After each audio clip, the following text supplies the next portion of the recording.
sebuah stigma nih senior nih, pertanyaan selanjutnya bahwa katanya ini kan crewing ini salah satu kegiatan yang membuka rezeki buat orang lain nih Iya. Nian ya. Nah itu tanggapannya terkait stigma ini gimana nih ya? Ada orang India, Filipina, Filipina. Bangladesh, Pakistan, Sri Lanka, tunjukin dulu bahwa kalian tuh adalah perwira-perwira yang berkualitas. Instead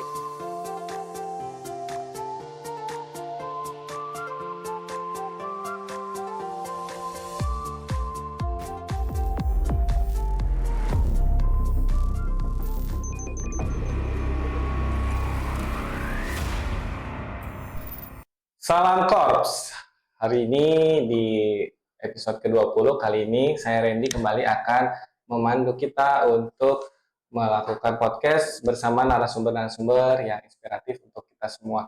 Telah hadir di tengah-tengah kita salah seorang narasumber angkatan 36 dan beliau juga saat ini sedang bekerja di bidang crewing dan akan membagikan pengalamannya atau mungkin inspirasi untuk kita semua dalam dunia crewing.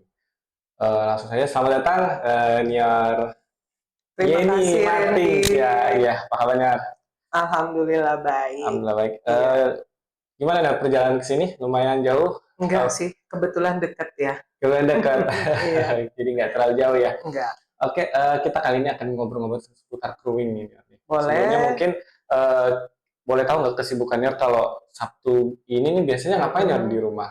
Baik, kalau Sabtu biasanya kita memang family time ya. Family time. Iya, tapi time, kadang kita ada kerjaan karena kebetulan untuk crewing department itu must be available 24/7. 24/7 berarti benar-benar no break ya, berarti 24/7. Technically sih masih ada break. Iya, tapi karena kita support buat kapal, otomatis crewing department harus available. Oke, selain keluarga masih juga disibukkan oleh pekerjaannya. Betul sekali. Oke, boleh nggak nih mungkin saya sih mungkin udah familiar ya dengan crewing, tapi mungkin ada teman-teman kita juga yang ingin tahu tentang crewing. Kira-kira crewing itu atau manajemen pengawakan kapal itu apa sih Niar ya? Oke. Ya, jadi saya sih percaya ya bahwa kita semua yang bekerja di shipping company pastinya itu sudah tahu benar tentang crewing department, karena crewing department itu adalah salah satu bukan crewing department, crew management. Ya, itu adalah salah satu manajemen yang dibuat oleh perusahaan common ya untuk shipping company, ship management, untuk mensupport daripada operational kapal kapal yang dimiliki oleh si perusahaan pemilik kapal. Jadi tentunya dari sisi kru. Correct, karena di dalam shipping company itu tentunya ada manajemen yang mengatur terkait dengan operation, technical, dan crewing juga HSE, ya bahkan ada juga departemen SCM. Tentunya ini saling berkolaborasi untuk bisa mensupport operasional dari kapal. Nah, crewing sendiri sebenarnya sama dengan manajemen sumber daya manusia. Kalau di kantor pasti ada HRD. Nah, crew management adalah lebih kepada manajemen sumber daya manusia, khususnya untuk kapal. Pelaut lah ya. Pelaut, betul. Untuk pelaut. Nah, untuk kalau di crew management itu kan pasti ada proses rekrutmennya nih ya, senior ya. Betul. Kalau mungkin di tempatnya boleh nggak kita dibagi proses rekrutmennya itu seperti apa? Apa by WhatsApp atau by media sosial? Oke, baik. Jadi saya percaya ya, masing-masing perusahaan itu pasti punya caranya masing-masing. Nah, kebetulan kalau di perusahaan di mana saya bekerja, itu proses rekrutmen ada beberapa metode ya, baik secara sosial media, baik juga dari approach personal, bisa juga biasanya kita dikenalkan oleh kru-kru kita sendiri. Ya, betul banget. Jadi saya rasa mungkin secara teknis sama ya dengan perusahaan-perusahaan yang lain.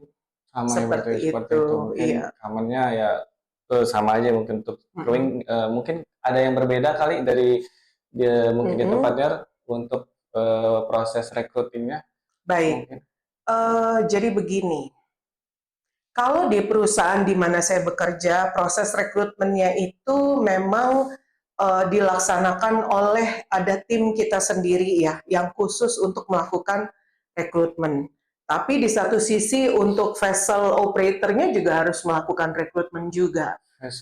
Iya, jadi kita ada bagian operation di mana ada, kebetulan saat ini perusahaan saya bekerja namanya PT Sukses Personalia Samudra.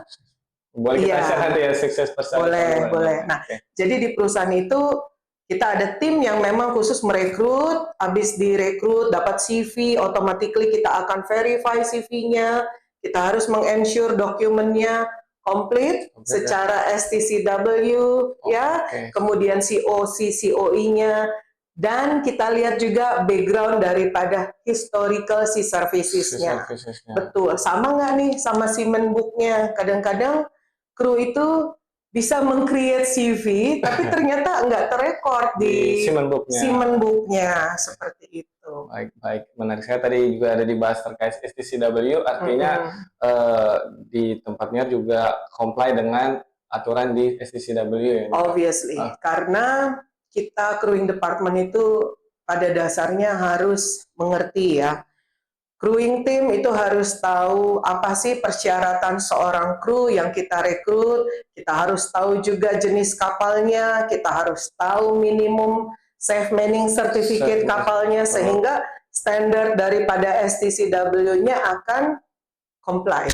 Jadi krunya yang kita rekrut itu memenuhi minimum standar daripada requirement daripada kapal tersebut, seperti itu. Baik, berarti tetap menjaga daripada aturan dari STCW ya? Betul, STCW, flag state, dan juga client requirement. Jadi nggak asal cuman STCW, kita juga harus lihat flagnya apa, kemudian biasanya ada client requirement. Nah, ini khususnya untuk kapal-kapal offshore ya. Oh iya, boleh diceritakan juga nih, armada ini mungkin di perusahaannya ada kapal apa aja nih? Baik, jadi untuk saat ini kami mensupport Meklin Express Offshore. Meklin Offshore. Iya, jadi selain Meklin Express Offshore sebagai internal klien kita juga ada external klien yang nggak banyak ya, baru beberapa, dan itu menghandle kapal-kapal kargo yang beroperasi di Eropa, kebetulan di-main oleh Indonesian Seafarer, sama ada kapal kayak kapal apa ya, seperti penyeberangan feri Batam gitu, tapi operasinya di Saudi. Oh, ada juga ya di ada juga. Iya. ASDP kapal. Bukan ASDP ya, ini yang punya konglomeratnya Saudi, jadi dipakai buat orang-orang konglomerat yang ada di Saudi untuk menyeberang seperti itu di daerah Saudi. Saudi sana ya. Oh, berarti private ya, bukan pemerintahan ya? Bukan. Ini Konglo punya, iya, bukan government punya. Luar biasa sekali nih untuk handling. Itu berarti ada rotasi krunya di sana itu seperti apa? Ya, jadi begini, kalau untuk mensupport daripada eksternal klien, kita sifatnya hanya menyiapkan orang yang dibutuhkan saja. Seperti itu. Jadi kita tidak melakukan rotation plan. Iya. Jadi sebagai, saya cerita sedikit ya. Pada saat ini kita melakukan pekerjaan sebagai manning agent. Kalau manning agent itu automatically tidak membuat rotation plan. Jadi hanya menyiapkan kru saja untuk keperluan daripada pemilik kapal. Seperti itu. Artinya untuk rotationnya mungkin dari pemilik kapal. Kembali lagi dari pemilik kapal yang mengatur rotasinya seperti itu. Kalau begitu, saya mau pertanyaan selanjutnya terkait kesejahteraan nih. Kalau dari sisi kesejahteraan para pelaut yang dihandle dari perusahaan senior ini, gimana nih memastikan kesejahteraan para pelaut itu mungkin tidak ada yang terabaikan atau tidak ada yang kurang. Baik internal maupun eksternal klien, automatically sebelum kita melakukan follow up daripada pekerjaan rekrutmen kru ini kita harus sudah punya kontrak ya. Kontrak. Karena jujur aja PT Sukses Personalia Samudra adalah legal manning agent. So kita harus memastikan bahwa kru yang akan kita kirim naik ke kapal itu otomatis kapalnya harus berasuransi. Betul. Ya, terus udah gitu gajinya jelas. Gaji yang diberikan kru jelas dan harus memenuhi standar. Dan tentunya juga disetujui oleh kru. Jadi kita nggak bisa merekrut orang nggak jelas gajinya. Jadi gaji harus jelas, kontrak kerjanya juga harus jelas, dan proses insurance coverage-nya juga harus jelas, ya. Karena kita menyiapkan kru automatically yang pertama adalah medically fit, kemudian krunya juga punya dokumen yang komplit dan comply, dan tentunya krunya juga punya komitmen seperti itu. Oke, artinya untuk kesejahteraan dengan memastikan kapal tersebut memiliki asuransi, maka harapannya untuk kesejahteraan segala sesuatu itu bisa. Kesejahteraan kan bahasanya bisa luas, gaji, ya. bisa juga asuransi, bisa juga kenyamanan ya, kenyamanan bekerja, fasilitas di atas kapal yang diberikan oleh pemilik kapal, begitu juga dengan fasilitas makanan. Nah, makanan juga harus diperhatikan tuh, karena mereka juga manusia ya, dan bekerja tentunya 24 jam biasanya, apalagi kalau yang proyek-proyek offshore, dan itu harus dipastikan makanannya juga sehat, cukup. Ya, seperti itu. Kalau untuk komunikasi gimana ya, Nior? Misalnya dengan kru yang sudah dikirim, ada nggak kita mungkin komunikasi sudah bagaimana di kapal? Oh jelas, jadi normalnya sih kita memang kebetulan ya, kalau yang internal klien seperti Michelin Express Offshore itu selain kita komunikasi dengan tim crewing department yang ada di masing-masing bisnis unit ya, seperti di Middle East, Saudi. Saudi, Middle East juga ya, Brunei, Malaysia, Singapura atau Thailand, itu komunikasi kita dua arah dengan tim yang ada di masing-masing BU. Tapi di satu sisi kita dengan kru kita juga ada komunikasi. Ya, biasanya kalau dengan kru-kru yang ada di Saudi itu kita pakai bot team ya, itu krunya suka WA juga. Atau pokoknya selalu ada komunikasi dua arah. Karena itu kita brief kru. Kru tuh sebelum berangkat kita brief automatically. Karena kita adalah perusahaan yang bertanggung jawab, kita nggak mau kru kita tuh ada sesuatu yang kita juga nggak tahu.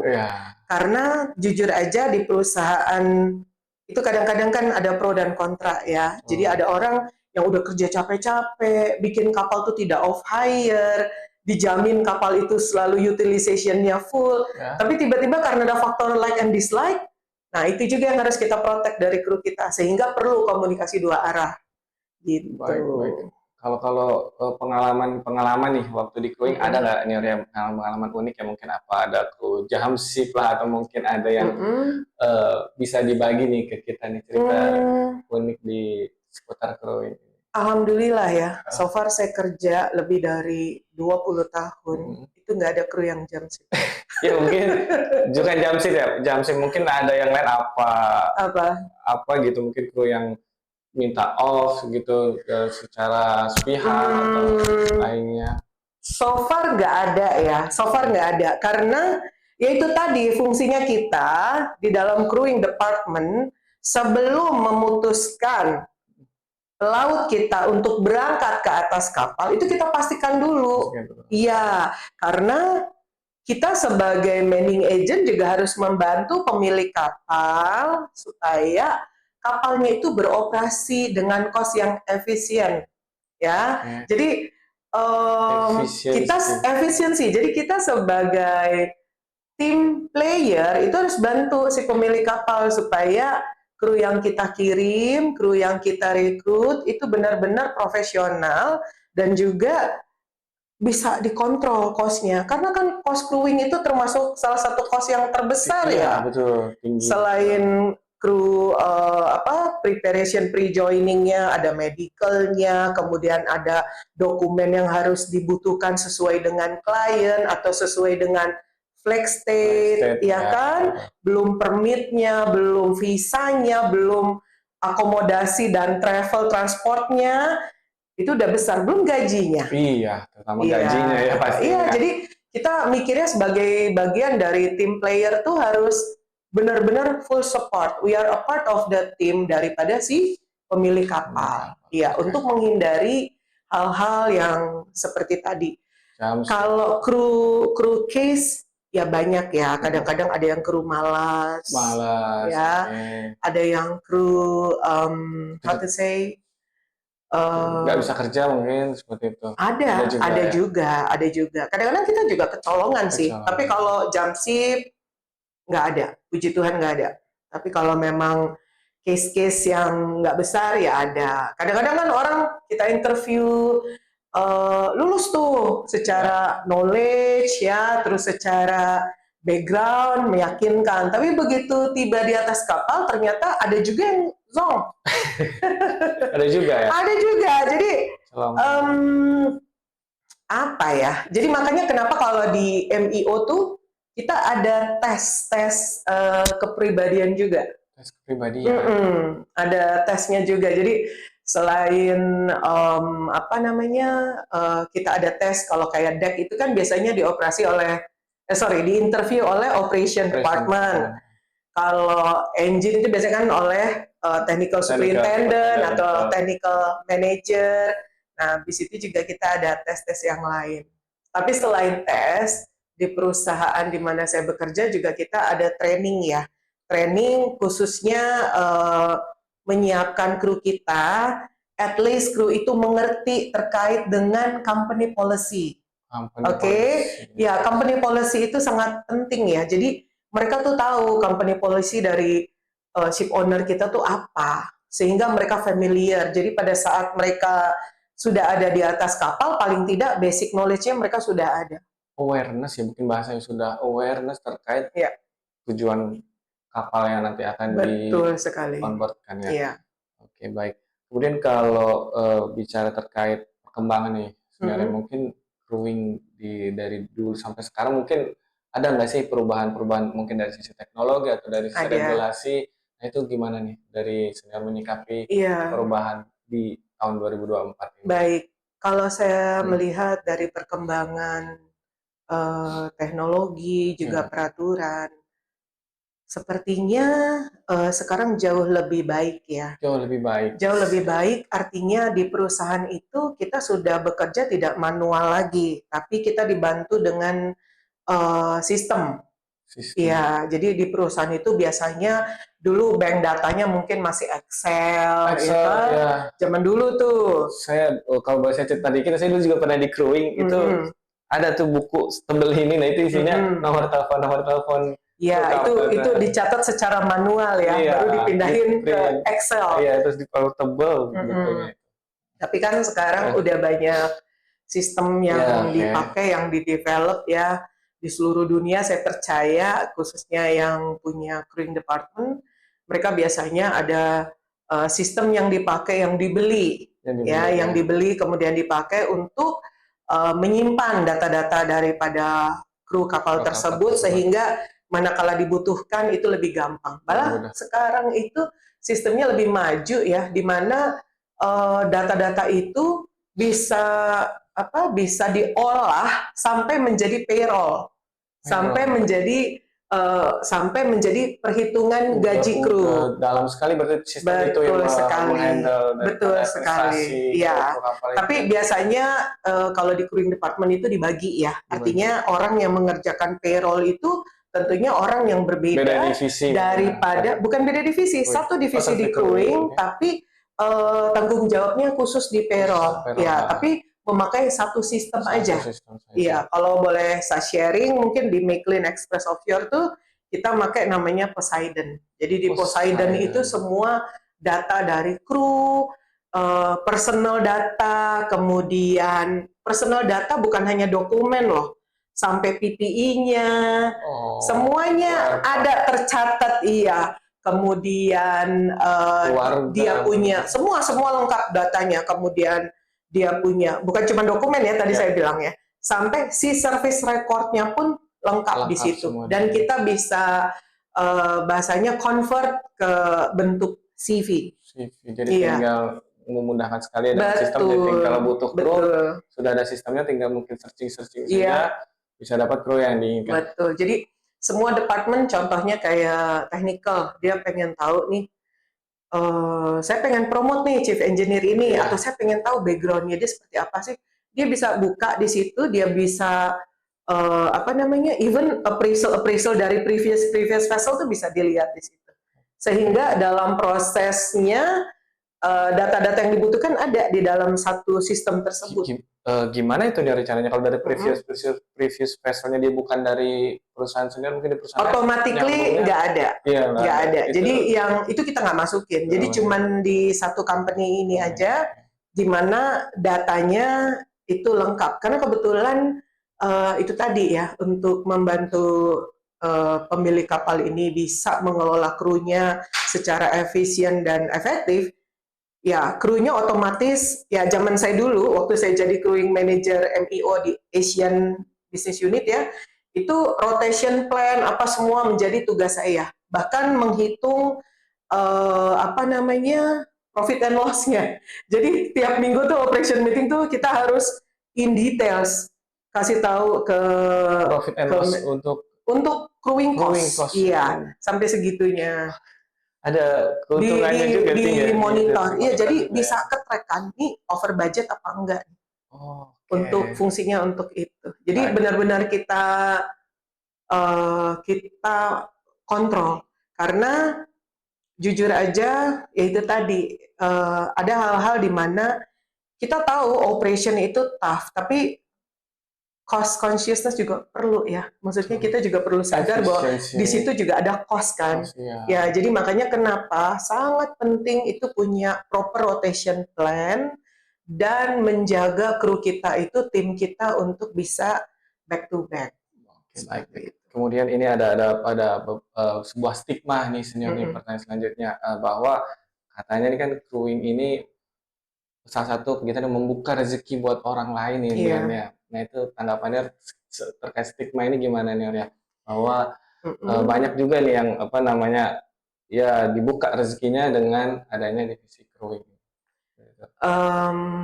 Saya rasa semua pekerjaan membuka rezeki ya buat semua orang.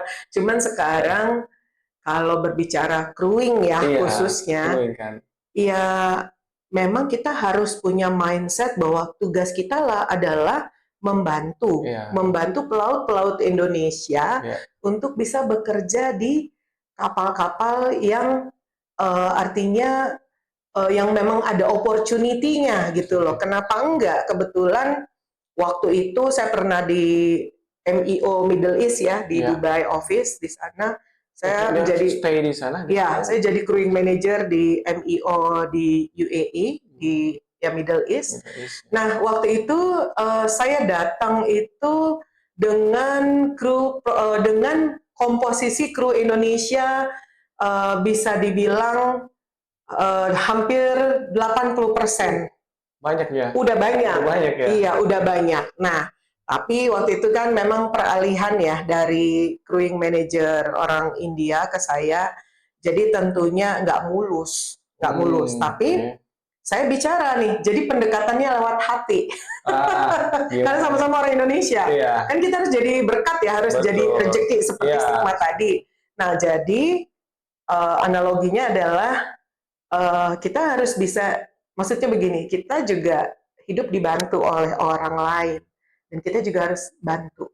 Nah, jadi waktu itu kebetulan karena memang pool terbesarnya adalah orang Indonesia, ya, dan saya mencoba untuk menunjukkan hal itu di mana pada saat kita nggak bisa rekrut orang Indonesia karena orang Indonesia tidak available, jadi saya rekrut tuh.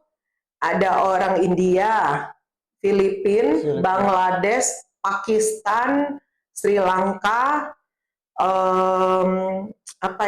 Bulgaria juga ada. Ghana, Tanzania, terus masuk Afrika itu. Iya, orang Afrika. Aduh, kru saya mana lagi ya? Ada banyak deh. Pokoknya waktu itu kalau nggak salah ada kurang lebih 10 sampai 12 warga negara yang kita handle waktu itu. Dan tahu nggak? Makanya itu ceritanya benar bahwa crewing department itu memang membuka rezeki. Dan itu diakui sama kru-kru asing yang bekerja di MIO di Middle East itu. Mereka bilang, Ibu terima kasih ya kalau sudah terima saya. Saya bilang, iya ini memang rezekinya kamu. Dia berterima kasih karena ternyata kita masih mengconsider warga negara lain di luar Indonesia. Karena kita kan kerja di luar negeri ya, jadi otomatis kita tidak bisa milih harus orang Indonesia semua. Yang pasti memang komposisinya Indonesia sudah 80% dan sisanya adalah non-Indonesia. Ya alhamdulillah lah. Ya, jadi memang mungkin sejalan dengan stigma tadi bahwa crewing ini memang bukan rezeki buat para pelaut. Kemudian mungkin pesan untuk adik-adik junior nih atau para fresh graduate yang mungkin mau mulai nih bekerja di crewing nih, terima apa yang kasih. Dipersiapkan nih? Untuk di crewing apa di kapal nih? Untuk di crewing tentu ya. Tapi kayaknya untuk di kapal dulu ya. Boleh ya. Boleh. Jadi gini, saya melihat akhir-akhir ini baik adik kelas kita ataupun bukan ya, karena kalau di crewing department kita nggak bisa harus berpihak harus anak STIP semua, nggak bisa, kita harus netral ya. Jadi siapapun lulusan sekolah pelayaran yang menjadi perwira muda, kalau saya boleh pesan ya, persiapkanlah dirimu untuk menjadi perwira yang berkualitas. Jangan hanya menjadi perwira yang mikirin gaji. Karena mindset anak-anak yang generasi muda nih, belum apa-apa langsung ditanya, Bu, gaji saya berapa ya? Jadi mindsetnya tuh uang. Ya semua orang perlu uang lah, tapi tunjukin dulu bahwa kalian tuh adalah perwira-perwira yang berkualitas. Instead of mikirin gaji. Karena gaji automatically itu akan ngikutin. Ya, jadi persiapkan diri dari karakter, kemudian dari ilmu. Ya, belajarlah lebih banyak untuk menjadi perwira yang lebih hebat. Tapi kalau udah hebat jangan sombong. Itu. Jangan sombong. Betul sekali. Kalian tadi untuk yang mungkin mau senior nih di bidang crewingnya nih. Saya percaya ya hari ini banyak sekali profesional-profesional yang bekerja di crewing department, di crew management ya. Tapi kalau saya boleh pesan satu hal, jadilah crewing department yang jujur. Jadi jujur itu dalam artian tugas kita di kantor adalah untuk membantu pemilik kapal untuk menyiapkan orang-orang yang atau pelaut-pelaut yang support dan memang mau kerja, bukan cuma hanya mindsetnya tuh yang penting gue gajian. Itu yang salah. Educate tim dan juga krunya untuk menjadi team player. Kalau perusahaan kita maju, automatically kita juga akan maju. Ya, jadi saya rasa itu aja dari saya. Karena di luar sana banyak sekali orang-orang hebat loh, yang bahkan lebih hebat dari saya. Ya. Baik. Intinya ya jujur ya intinya untuk bisa nanti di dunia crewing ya. Baik, ini kita sudah luar biasa di penghujung acara nih. Sebenarnya banyak sekali inspirasi-inspirasi yang mudah-mudahan bisa bermanfaat untuk kita semua, untuk para follower kita. Dan terima kasih nih untuk Nio ini atas kehadirannya. Mungkin masih bisa diundang lagi di lain kesempatan ya. Siap. Terima kasih untuk para followers kita. Jangan lupa like dan subscribe channel YouTube CIP untuk biar kita bisa membuat video-video yang lebih bagus lagi. Terima kasih, Niel. Siap, oke kalau gitu. Ketemu di lain kesempatan. Randy. Terima kasih. All the best. Salam Korps. Salam Korps. Terima kasih, Niel. Iya. Aduh, udah selesai. Oke. Nggak ada yang